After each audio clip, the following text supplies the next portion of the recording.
Okay, let's see. Welcome. Let's get started on this NVIS situation. How's that? So tonight's Ragchew QSO video is going to talk about NVIS. What is NVIS? Let us pull up some information on that.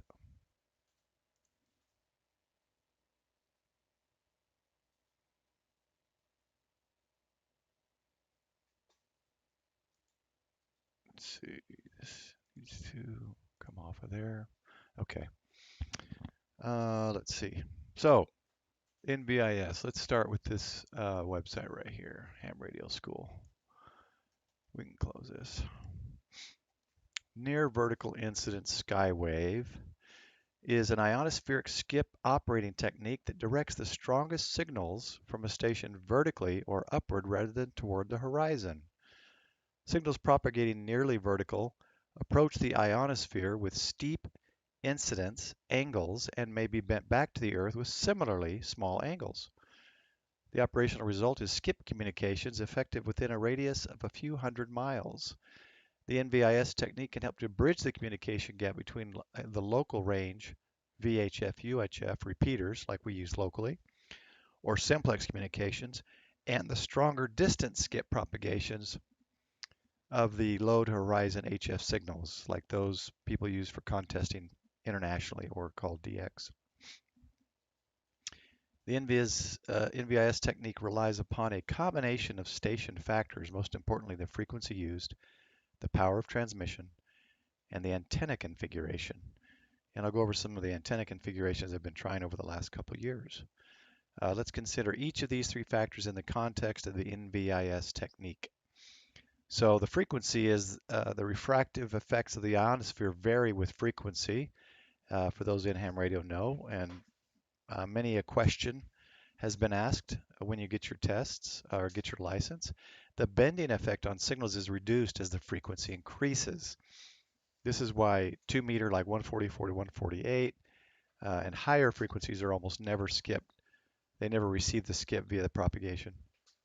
While the HF bands of 10 meters, 28 megahertz to 30 meters, 10 megahertz, are often effectively refracted back to the Earth's surface when directed toward the horizon. So if I were to try to get Europe or somewhere further away, those are great for that kind of refraction. And what they're talking about there is your radio transmission on UHF in this image it tends to go through the ionospheric layers, right? And when you get into HF signals, it tends to bounce, and various signals will bounce at different distances and allow you to communicate back to the Earth, whereas VHF or UHF may just go through or bounce and skip away. So the HF signals, those higher signals, are used, and you can bounce those across, say, from let's say United States to Europe. But let's say I want to talk to someone closer, that bounce is not going to work. So we got to look at the NVIS or near vertical incident skywave way of communicating. And what that does is it reduces that takeoff angle so that the transmission will, instead of bouncing far like this image shows, that long skip to get me further around the globe, it'll bounce off this F2 layer and bounce down more directly or closer, more regionally or even locally. So that's the big difference, and that's what near vertical incident skywave allows us to do, is communicate with those HF signals that may be, let's say, out of range of VHF, UHF, or repeater, but I need to communicate information. So this is what we're talking about, near vertical incident skywave, as opposed to long skip or DX communications, which is further away. Antenna configuration, we're going to go over a little bit. And this is the most critical factor. And it's the most controversial among ham discussions, is the antenna configuration. In my endeavors to get the best antenna configuration, of course, I started off Googling everything and finding out that, everyone, 12 to 15 feet high, a flat wire dipole antenna, 12 to 15 feet off the ground is perfect and it works great. And then I'd find some that say, oh, no, no, no, 15 feet to 20 feet, it's got to be an inverted V. You can do a dual dipole and have two bands, just like the military uses. And I've tried all these methods. So the two that they show right here are the flat top, which is your basically kind of a dipole, or I guess it could be an infed. Your feed line comes down, so this is a dipole in this case. And then the ground here, and your antenna is going to be less than a quarter wavelength of the frequency you're using. So let's just say 40 meters.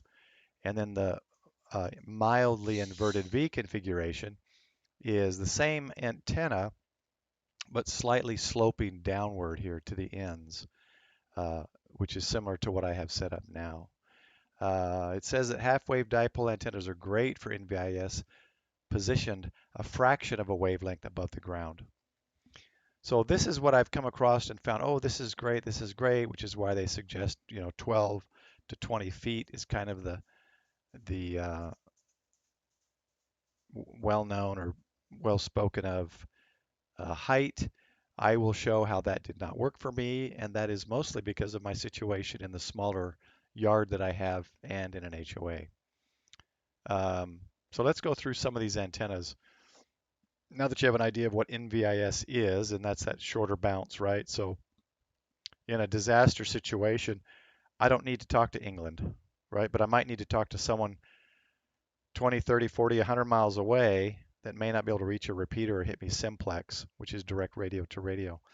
Um, I want to just get outside that emergency affected area perhaps and communicate with someone outside of there and get some data uh, sent out for help or whatever it may be. So let me position these new screens here and let me go over a couple of the antennas. So I was called in to be the net control for my church's North Texas and now Oklahoma, and I think we're going to expand to Louisiana's ECOMS or emergency communications program as we're building that to have a better communications network between Texas, Oklahoma, and we'll be incorporating in Los Angeles, LA, Louisiana, hopefully in the near future. So they started this about a year before they brought me on, and I've been doing this, I guess almost 2 years, or is it almost 3 years? Forgot. Maybe almost 3 years. Anyway, so let me go through some of the antennas that I've used and what has and has not worked. Not sure why that one moved. So let's start with the first one I did, which was, of course, I'm in a small. That's something else. Let me show you my place of residence. Okay.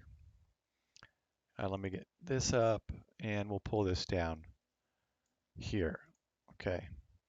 So here, amongst the masses of roofs, I'm here. Okay. Let me make sure I've got that view here.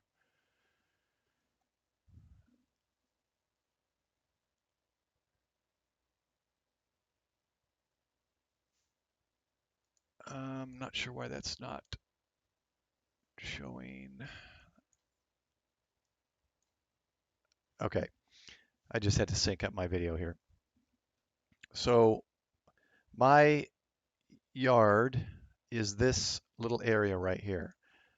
So I was very restricted in what I can put up. Now, when I do my monthly HF net, the second Saturday of each month, I put up the antenna and then I can take it down. So I wasn't too concerned with putting up an antenna that may be further away. So let me switch. So sorry about that. What happened here? Okay, let's do that. So I got antennas that sometimes extended over the fence area here. Even though we know our neighbors well, it's kind of a weird thing when you're staking things into their yard. So my distance here that I'm working with is within the yard is basically 55. I think this was maybe 60 almost, a little bit longer, 58. Um, So there's not a whole lot of space. Lengthwise this way 43 and this way 28. So the first antenna I started with, which was one that I already had installed and I was using, and it was permanently up, was the Chameleon MCOM3 portable, and that was 70. Let me see if I can pull it up here. 70, yeah, this one right here. All right, here's the MCOM3 portable. So this is Chameleon's MCOM3 portable. MCOM emergency communications gives you all the information here. Configurable for NVIS, Mars, military radio system. So they had all this stuff in here saying, oh, this is great for this. And it may be great for this. It did not work for me. The reason I had this one up and I was using it before I got my Hustler vertical up for radio transmitting was because it fit. Okay, it fit in my yard. Now, here's the way it's set up, and that is you've got the winder, the line winder, and a 73-foot run of antenna, and then I ran the coax up to my roof with the, I thought that was a 25-foot counterpoise. So what I did was, I couldn't do that. I thought they had an image of the sloper. I guess not. Okay, so similar to this sloped antenna, what I did, I built a fake vent through here, and I have some weather cameras set up there as well. And my coax runs here through the eaves and into the ham shack, which is here in my office. So this was, of course, this is a flat measure that's 69 feet. But what was great about that 73-foot antenna was I put the coax feed point up here. The 25-foot counterpoise went this way, so it was kind of an inverted V. And then the 73-foot wire fit just perfect to the end of my my yard here, and I could keep it up all the time. People could walk by and you couldn't really see this little black wire, but it was extremely noisy and it did not work. It just didn't work. I ended up taking that one down, and for my regular radio, contesting, DXing and stuff, I put a flagpole right here. You can see the brick, and I put a Hustler 6 BTV, and again, not for NVIS, but that's what I did, and I got rid of this antenna. It just wasn't working. And then about that time, shortly after that, I got involved in the this NVIS group, and brought on to help increase our ECOM's capabilities and network here in North Texas and Oklahoma. So let me clear that, and let me go back to this image of, let's see, it was a photo image. So this is what I put in, and this is what I use 24/7. Another video on how I converted this to a flagpole, and I can leave it up basically 24/7. It's been up for a few years now, quite a while. Nobody complains, nobody thinks, because they just see a flagpole. So this antenna is what I use for distance communications. Now, I've contacted people closer. I've contacted people in New Mexico from Texas and stuff too, but this is not an NVIS antenna. Okay, so let's go to the things that I started using. So that first thing was the end-fed, basically with a counterpoise, and that was the just lost my train of thought. The ECOMS, Chameleon ECOMS MCOM portable. So the next thing I thought, okay, I'm going to create exactly the way the military mast and all that, the dual dipole is. I'm going to do that because that supposedly is the best, right? That's the best configuration. So that's what I did. And that is, I bought this kit and you put it together. It's got 2 coils for 80 meter and all the parts and everything. I had the mast already to build this, basically an inverted V from this DX engineering kit. And so what it's going to do is it's going to create this dual dipole, as you can see here. I'll bring it up. And I had a 25-foot push-up mast, and I created this dual dipole. Now the 40-meter length fit within my yard, but the 80-meter length did not. So it went over the metal.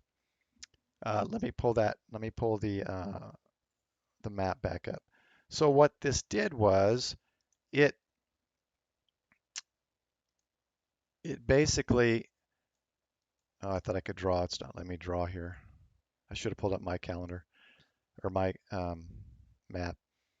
So what it did was it basically created a 40-meter leg this way, a 40-meter leg that way. So my mast was here in the middle, okay, right here. My 40-meter segment went from here to here, okay. Then my 80-meter segment, even with the coils, went from here to here. Well, kind of here. Didn't go over my roof, but I was sticking it in my neighbor's yard. I'm sure she didn't care if she even saw me. But it just wasn't working. I got a metal fence here. It's next to the roof. It's over the fence here with galvanized poles. And I could not get that to work. I couldn't even get it to tune. I cut the wire extra long, slowly cut it down. I could not get it to tune. So this was not the ideal setup for my space. Now, if I had an open space, it might be great. So it just wasn't for me. So I thought, all right, I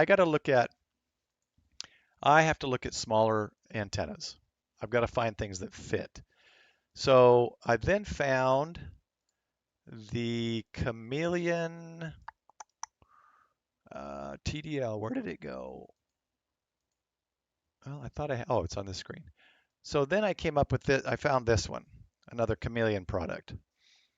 Uh, the Chameleon Tactical Delta Loop. Oh, that sounds wonderful. Look, it even says it provides acceptable shorter range near vertical incident skywave propagation, 80 meters to 40 meters. Like that's perfect. That's just what I need. We do our nets on 40, 60, and 80, so I can get 40 and 80 with this and possibly tune in 60.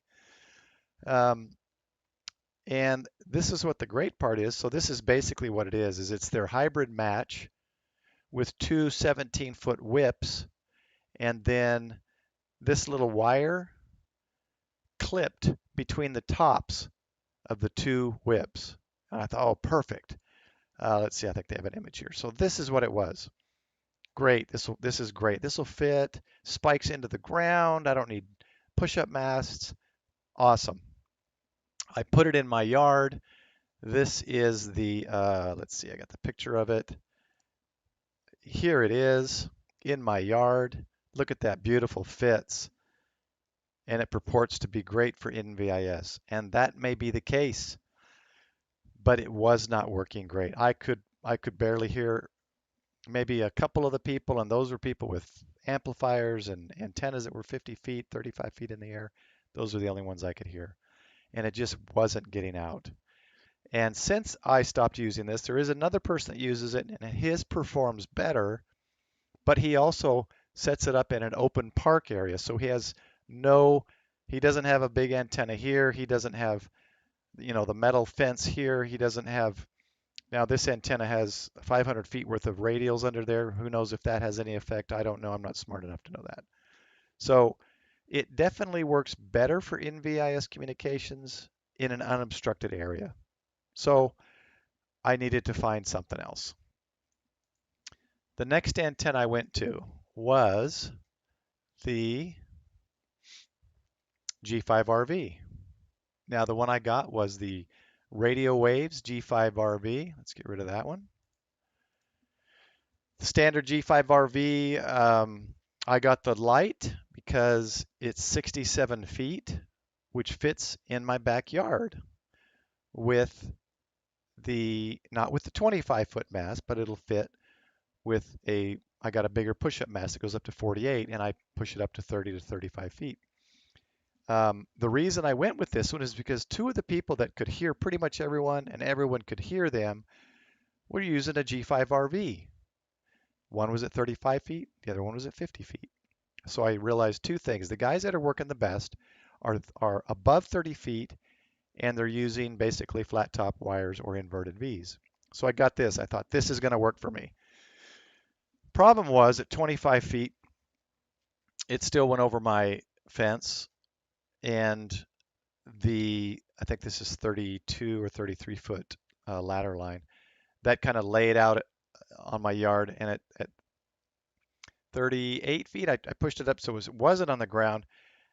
35 to 38 feet, I got it up there, and then it all fit within my yard, catty corner diagonally. But then I needed a tuner. I had to tune my bands, so then I'm losing forward power, right? So I thought, all right, and it just wasn't. I just wasn't getting the same thing as those guys were getting, and maybe it's because here was my small backyard. I got the metal fence, I got the house. It just wasn't working.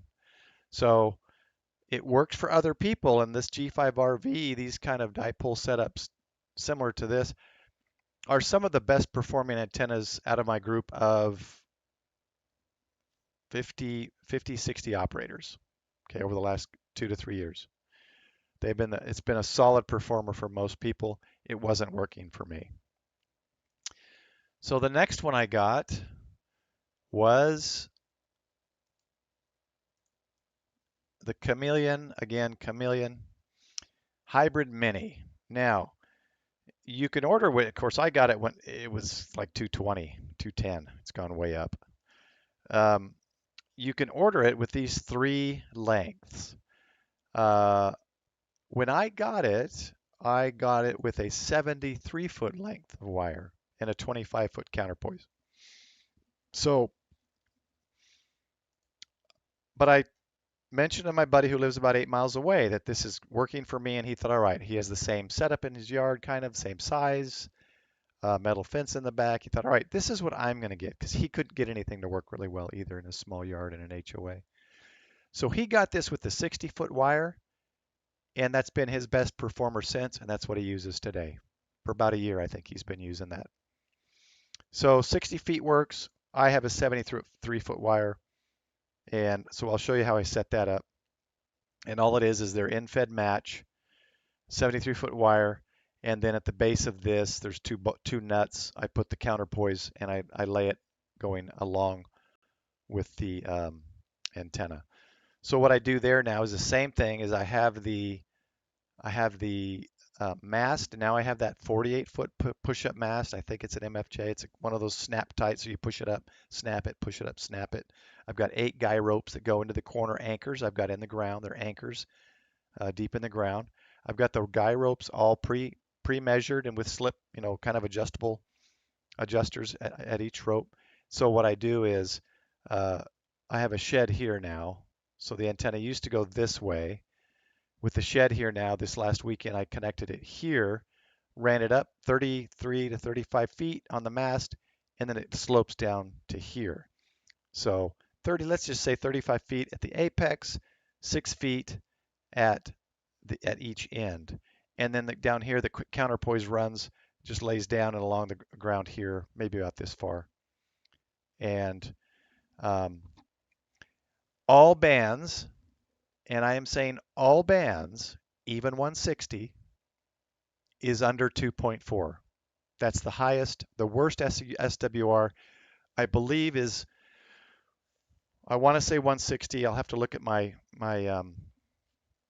images again of all the bands, but all tunable with the radio, and most of the bands are under 2, 1.2 to 1.7.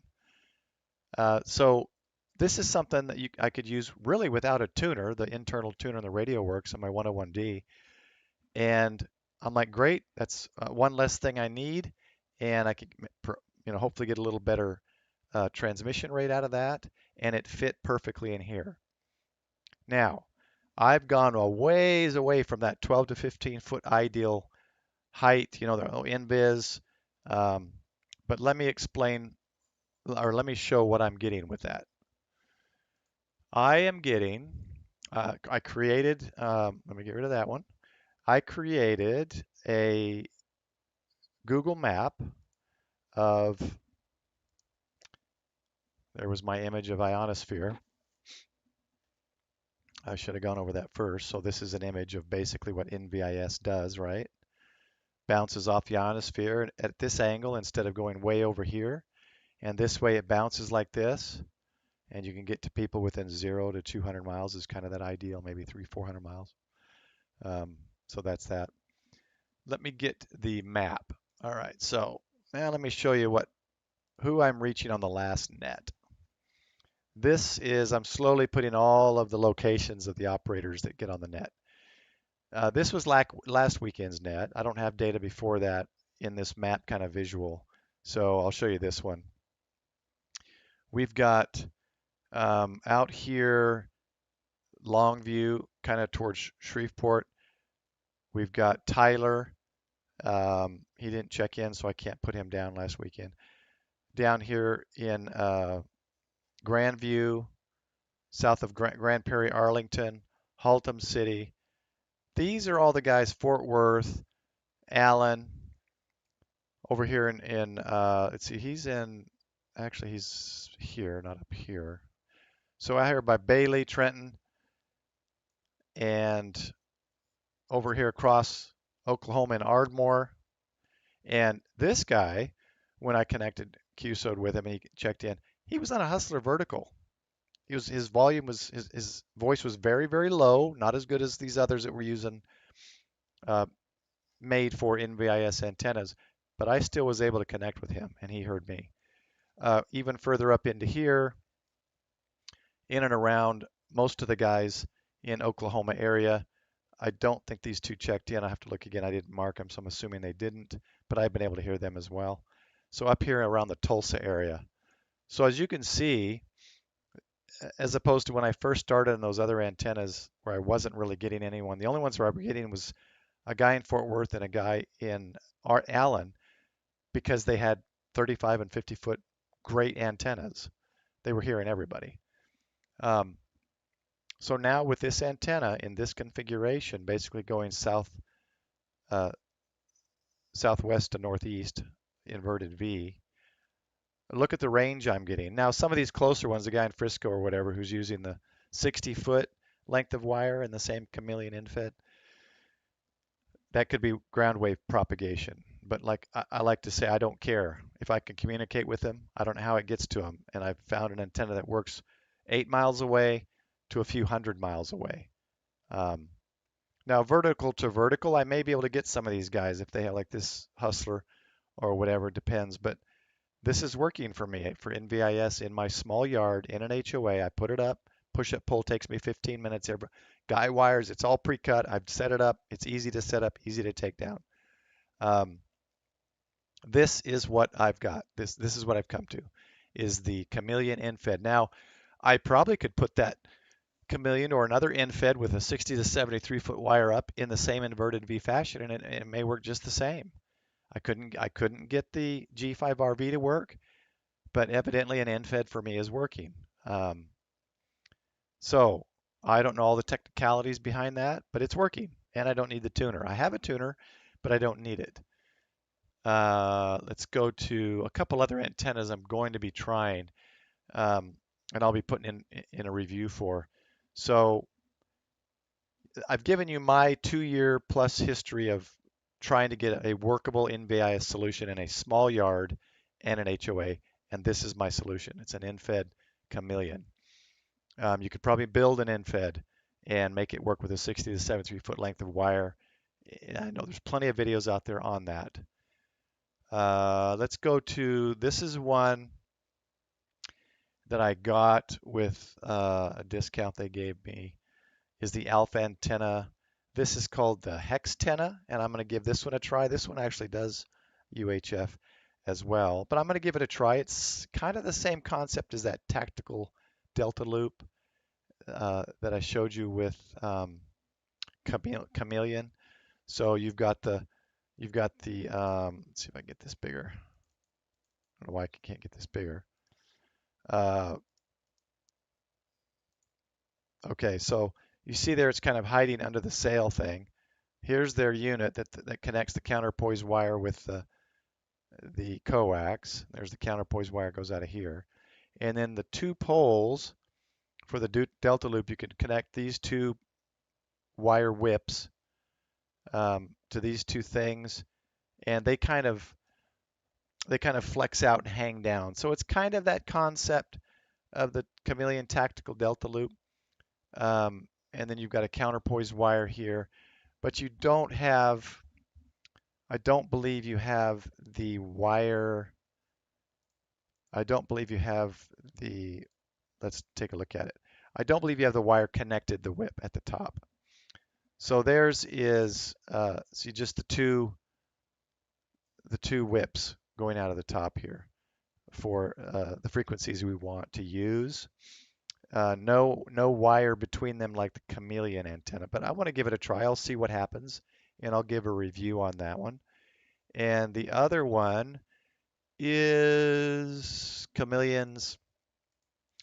Again, these are antennas I'm not going to test and review in my backyard. These are antennas I've got to get out, and I got to get up early or go out later to test them on NVIS on 40 and 80 and maybe 60.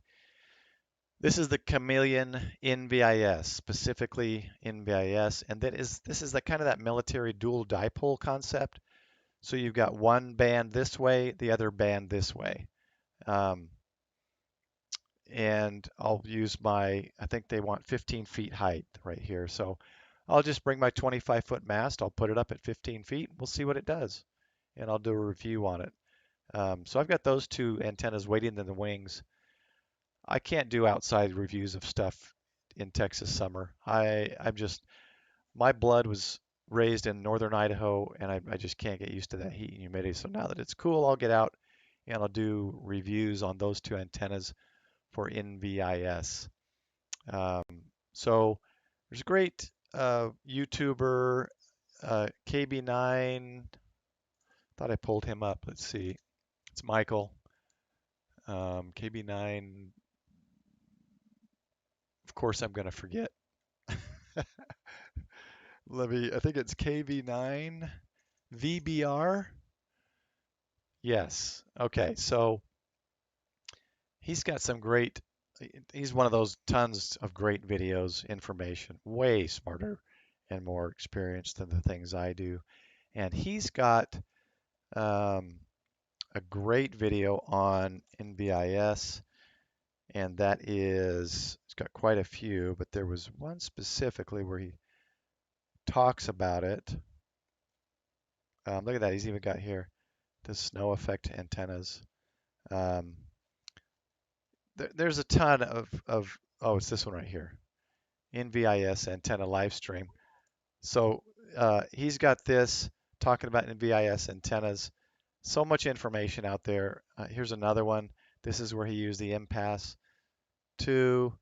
Here's another one, Q&A. So there's so much information out there. What my video and live stream today is mostly just to give people kind of my experience in my situation. 15 feet dual dipole or G5RV at 15 feet height does not work for me. So I've given you the information. This is just, and yeah, it's improved. Propagation is improved, but there's been weekends when there's been flares and it's been horrible. This is what I'm finding every month for about a year, almost a year now, about a year, that I've been using that chameleon infed with 73 feet inverted V with an apex of above 30 feet. I'm getting similar reports. So that's what's worked for me. In your situation, you may have more space. You may be able to put something up higher. You may be able to do the 15 feet and have, 100 feet and put up a 102-foot antenna, and it may work for you. So this live stream today was kind of to go over what NVIS is, my experience, and the conclusion I've come to that this is what works for me. So hopefully this is helpful. If others have comments, suggestions, or a link to another video or anything that they have that works for them, put it in the comments section and help other hams kind of figure out for themselves. So hopefully this helps people If you're looking for NVIS options in a yard that, as you saw earlier, is corner to corner, what was it, 50 feet or 38 feet, 55-foot length at the back. But thanks everyone for watching. There's no chat I don't see, so we'll go ahead and end it with that. If you're interested in more videos from me, I do a Sunday night live. I started doing just on different topics. Uh, don't forget to subscribe and like the video, and again, comment if you've got information or questions. Thanks everyone. 73, and we'll see you next Sunday. Take care.